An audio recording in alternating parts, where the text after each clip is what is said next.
It was good, everybody. Uh, so yesterday, my friend Alex and I decided to come out to a local park of ours and try to get some hooded mergansers. Well, we had no luck, so we decided to come up to the wooded area here and try our luck for a red-headed woodpecker. Well, we had some success, and I decided to come back today and try to get some closer shots of them. So that's what we're going to do today, and who knows, maybe something else will fly our way. So stay tuned, and let's go.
Guys, here comes the red-headed woodpecker.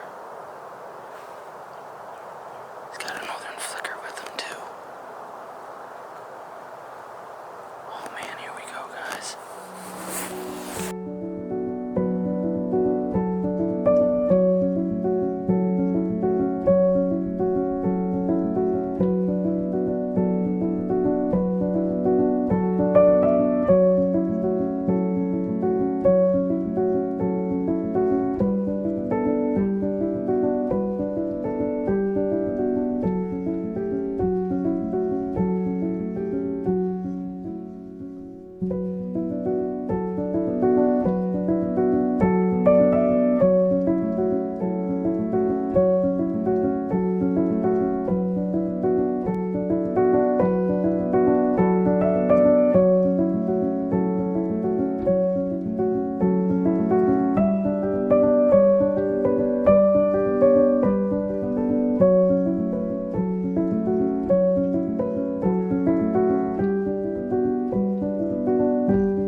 flicker is absolutely one of my favorite woodpeckers to get photos of. I think he's just a beautiful bird with all those spots underneath of his belly, and then when he opens up his wings and it's the yellow. Man, the first time I saw one of those, I was just blown away. Just an absolutely beautiful bird. Not to take any credit away from the red-headed woodpecker, he is absolutely gorgeous in his own. Just absolutely two amazing birds.